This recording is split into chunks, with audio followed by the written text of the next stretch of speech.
Hi everybody, welcome back to Rainbow in the Ashes. This is Anastasia Lay.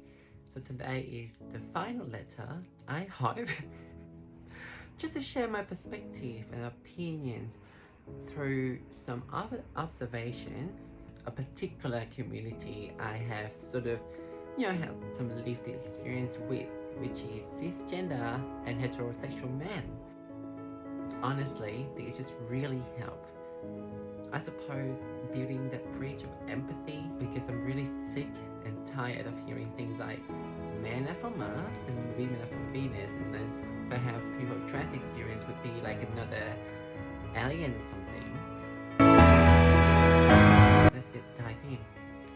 So through a lot of conversation with cisgender and heterosexual men, a lot of them, even though it was a compliment towards me personally, but when they say, you're very normal, a lot of women, especially like girls like yourself, are not that empathetic.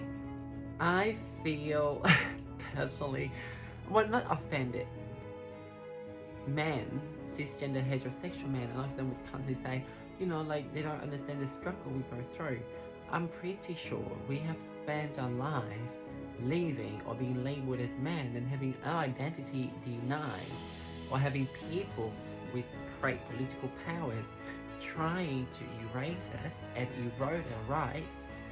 I'm pretty sure we kind of know, and I'm pretty sure we would have a certain amount of empathy towards you. However, I just have one question for you. Before you ask us to be empathetic towards yourself, have you been able to do so to yourself and to us? I know every experience is valid, every struggle is valid, and nothing, you just cannot compare like an apple to an orange to each other. Having said that, imagine, first of all, when you were born into a body that you do not feel belong to, into a body that you're constantly on a daily basis.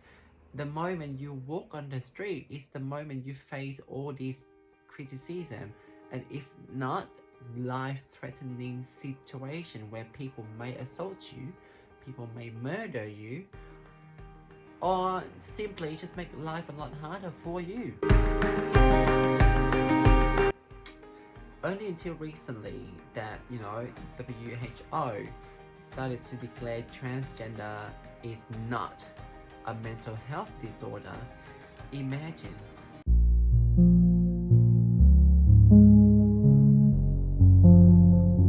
It took me a very long time to come to terms with myself, not only because of the cultural background I came from. For us to get access to the treatment that could be life savings, we have to see a psychiatrist.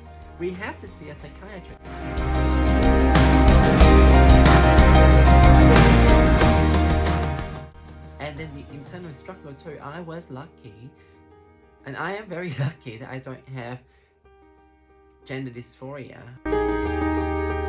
But a lot of these, a lot of trans people, they do have it. Have you been empathetic towards us? It's like, if I am being really real, your struggles most likely could be in your own head. Your fear is more self-imposed rather than anything else.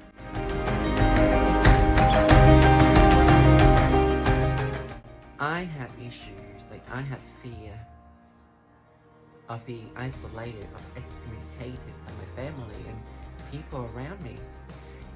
I was so lost, I was so lost mentally, I was so lost emotionally, and spiritually as well. I was suicidal 3 times in my entire life, and I never understood the void inside me. It got to the point where the last time I was suicidal was when I was 25, when I had discovered my true identity, that I felt more comfortable living as a woman, identifying myself as a woman, than seeing myself as a guy or a man. And that moment, it was quite shocking to me because the amount of loss and grief I had to experience just to be comfortable as being a twinkie gay guy, now is being erased by this identity of a woman. Like, what should I do? Because either way, whether I embrace this path fully and to its most authentic form, most likely at that time, which was like 5-6 years ago, it would mean that I would be more at risk of being assaulted, being insulted, and that my life will be at grave danger, and not from me killing myself, but somebody else would. Or should I just lead this secret life, the self-delusion, all of these things that I would need to cover myself up to live peacefully, as something that I do not identify as, to eat me away every single day until the day I die. So either way, death is the outcome, and one is more debilitating than the others. And so I chose myself. For me, it was more like, I'd rather to live 1 second of authenticity than to lead a miserable life. And then I made that jump. I made that leap of faith. And eventually, the longer I go with my journey, I realize that those who truly loves you, those who truly support you, they would just want to see you happy. They just want you to live authentically yourself, as long as you are still the same person, and through this journey, through entire 15 years or 16 years now in Australia, I have also learned that a lot of the time, people who say they love you, and especially they spend so much time with you, they might just love for the idea of you, for that child that they raise, or a specific version of you in their eyes. True love should be unconditional. True love just means being wholeheartedly supportive, no matter what decision may affect the other person. Because at the end of the day, we want to be happy. Just ask yourself, I'm asking them to be empathetic towards me. But then, just remember, hurt people.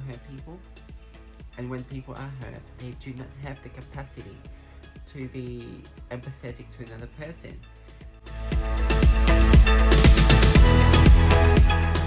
So when you're asking for extra empathy from women, or women with trans experience in specific, then ask yourself, have I fully healed from my pain? And have I been empathetic enough to them?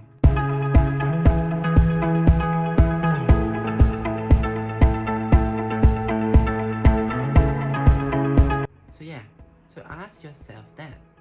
And another thing is, and a lot of the time, what I've noticed is that all this self-shaming talk they have in their head, that it may not actually happen in real life. Unlike how some men, they feel like shame of going down on a woman of trans experience because of blah blah blah blah, even though they it's something that they truly want, and they can see something further down the line with the woman of trans experience, the woman of my kind, to be crass and to be inappropriate and to be sassy like my darker self, who's gonna suck your,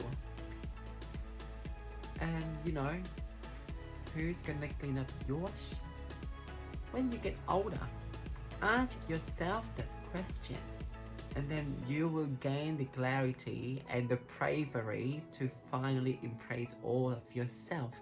Yeah, there's nothing more degrading than having gone through all these, like really hit rock bottom, having gone through hell back and forth so many times, just to then seeking something that a lot of people take for granted through the lens of shame.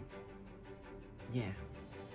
And the second point I want to make is also about speaking the truth. I understand that the society has changed and there's a lot of rules and you know, it's really hard for people to catch up, especially for men, given how they are so distracted with everything, and their mind, a lot of them might not be equipped for flexibility.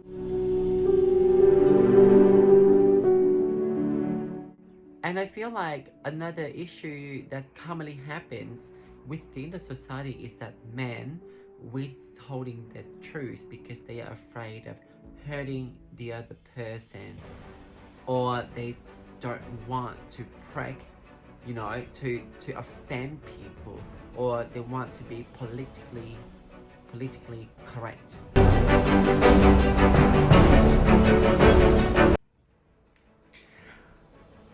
All I can say is, first of all, society changes all the time, the world evolves all the time, and so therefore what is right for now in social movement might not be the same in the future. However, a personal truth would be constant, and so think about that.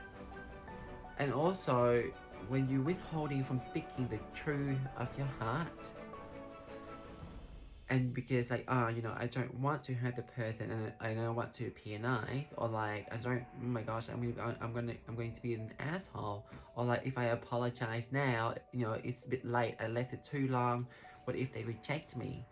When you do all of that, it's not because you are a nice person, it's because you are afraid of hurting your own conscience rather than doing what is right. So when you're like, oh, I don't want to hurt you, then speak the truth. Tell them the truth, no matter how wrong it may seem in the current social context, in a more contemporary sense. Because again, whatever you do is not about protecting their feelings. It's about protecting yourself from feeling guilty. So yes, speak up.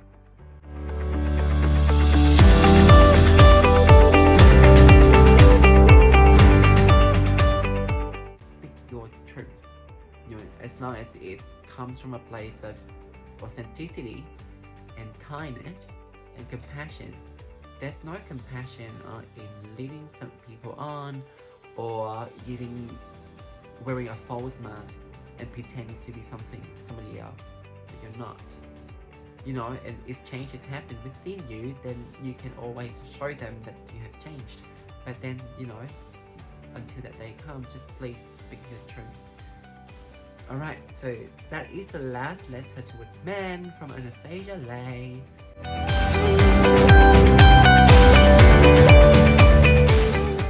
That's it. I really hope that I have shared a bit now, and I'll see you soon in my next video. Bye bye.